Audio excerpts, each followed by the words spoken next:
Hello MSc semester 4th students, welcome. I am Dr. Vandana Mathur, Associate Professor, SPC Government College, Ajmer. Students, इससे पहले वाली class में हमने heterocyclic compound का syllabus discuss किया था और हमने ये लिया था कि हमारे कोर्स के अंदर हीट्रोसाइक्लिक कंपाउंड के यूनिट के अंदर क्या क्या हमें लेना है, और उस सिलेबस को हमने यहाँ पर देखा तो हम इसमें किस किस टॉपिक को कवर करेंगे. आज हम लेते हैं introduction of heterocyclic compound. Heterocyclic compound का इंट्रोडक्टरी पार्ट आपने थोड़ा बहुत थर्ड ईयर की क्लासेस के अंदर हीट्रोसाइक्लिक कंपाउंड के बारे में पढ़ा है. उसी को ही हम रिवाइज करते हैं क्योंकि इसमें हमको इसकी डिटेल स्टडी लेनी है. इसलिए सबसे पहले हम लेंगे हीट्रोसाइक्लिक कंपाउंड किसको कहते हैं. A cyclic organic compound containing all carbon atoms in ring formation is referred to as heterocyclic compound. If the ring system is made up of atoms of carbon and at least one other element, the compound can be classified as heterocyclic. The elements that occurs most commonly together with carbon in ring system are nitrogen, oxygen and sulphur. कार्बनिक यौगिक जिनमें carbon परमाणु मिलकर एक संवृत श्रृंखला ring बनाते हैं वो साइक्लिक कंपाउंड या चक्रीय यौगिक कहलाते हैं. कि जिनके अंदर केवल कार्बन की एक साइक्लिक स्ट्रक्चर बनी हुई होती है उनको हम चक्रीय यौगिक या साइक्लिक कंपाउंड कहते हैं. अगर इस संवृत श्रृंखला में सभी सदस्य कार्बन परमाणु हो तो यौगिक समचक्रीय या होमोसाइक्लिक कहलाते हैं. वे चक्रीय यौगिक जिनके वलय में कार्बन परमाणुओं के अतिरिक्त एक या अधिक अन्य परमाणु उपस्थित हो तो वो हीट्रोसाइक्लिक कहलाएंगे या विषम चक्रीय. कहने का मतलब ये है कि अगर जो रिंग लाइक स्ट्रक्चर हो और वो रिंग लाइक स्ट्रक्चर केवल कार्बन की ही रिंग हो तो उनको हम साइक्लिक कंपाउंड कहेंगे. और उस रिंग के अंदर कार्बन के अलावा कोई और दूसरा एटम प्रेजेंट हो तो उनको हम हीट्रोसाइक्लिक या विषम चक्रीय कहेंगे. पूरी जो साइक्लिक स्ट्रक्चर कार्बन का ही बना हुआ है तो वो तो हो जाएगा होमोसाइक्लिक, और उसके अंदर एक कार्बन या दो कार्बन के अलावा कोई दूसरा एटम प्रेजेंट हो तो उनको हम कह देंगे विषम चक्रीय या हीट्रोसाइक्लिक. तो केवल कार्बन की श्रृंखला वो होमोसाइक्लिक और कार्बन के अलावा जो है वो हीट्रोसाइक्लिक कहलाते हैं. हीट्रोसाइक्लिक कंपाउंड में be classified into two types. First है एलिफेटिक हीट्रोसाइकल्स और दूसरा है aromatic heterocycles. The aliphatic heterocycles are the cyclic compound of amines, amides, thioethers and ethers. Properties of aliphatic heterocycles are particularly influenced by the presence of strain in the ring.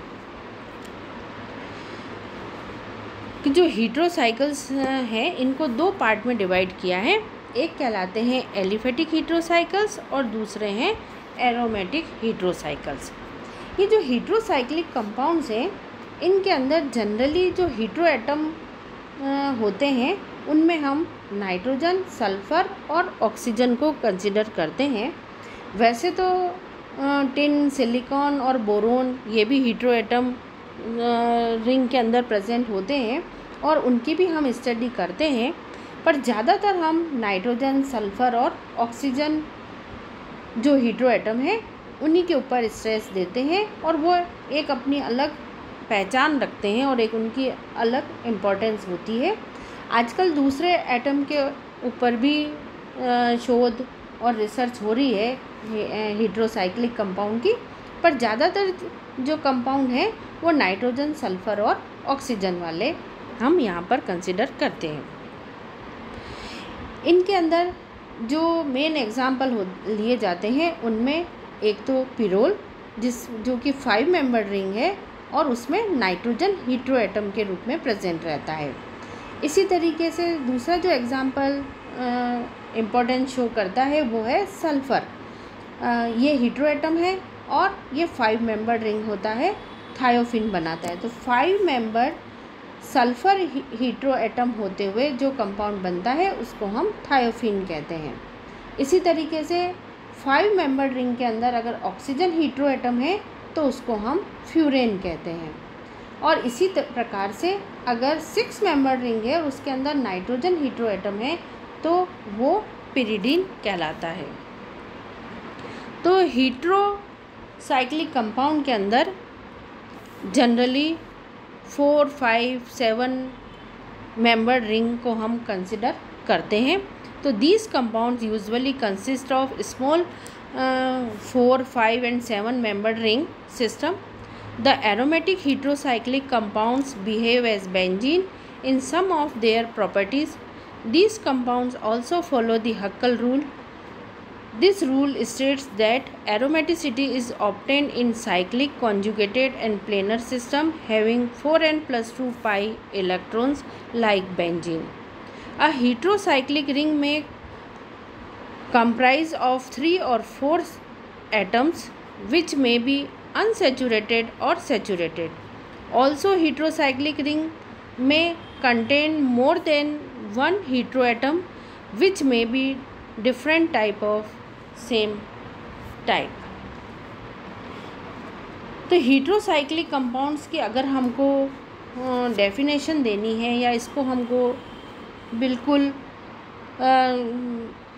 एक तरीके से define करना है तो उसको हम इस तरीके से बताते हैं कि हीट्रोसाइक्लिक के लिए आवश्यक है कि इनमें एरोमेटिक कैरेक्टर होने चाहिए और स्टेबल ये कंपाउंड होने चाहिए। तो हीट्रोसाइक्लिक के लिए ये ज़रूरी है उनके अंदर एरोमेटिक कैरेक्टर हो और स्टेबल हो।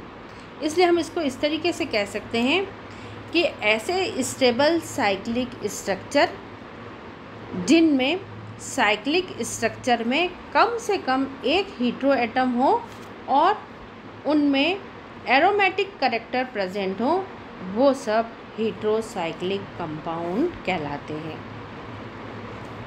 वैसे तो कार्बन के साथ कोई भी हो सकता है हीट्रो एटम, पर ज़्यादातर जो कॉमन है उसके अंदर नाइट्रोजन, ऑक्सीजन और सल्फ़र के एटम होते हैं। ये अभी हमने आपको बताया था।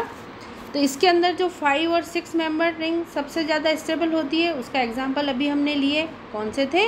फ्यूरेन, थायोफिन, पायरोल और पिरिडीन। तो पिरिडीन 6 मेंबर है, बाकी के फ्यूरेन, थायोफिन और पायरोल जो है वो 5 मेंबर है। ये एक इनका जनरल आइडिया था कि हीट्रोसाइक्लिक कंपाउंड हम किसको कहते हैं। बहुत सरल और सिंपल है कि जिसमें कार्बन की पूरी रिंग हो, वो साइक्लिक स्ट्रक्चर, और उस रिंग के अंदर अगर कार्बन के अलावा कोई दूसरा एटम हो तो उनको हम हीट्रोसाइक्लिक कंपाउंड कहते हैं। ये हमने यहाँ पर इसका इंट्रोडक्शन लिया। अब नेक्स्ट क्लास के अंदर हम इसका नोमेनक्लेचर लेंगे, कैसे इनका नोमेनक्लेचर किया जाता है, और इसको एक बार रिवाइज़ करेंगे और फिर इसका नोमेनक्लेचर लेंगे। Thank you.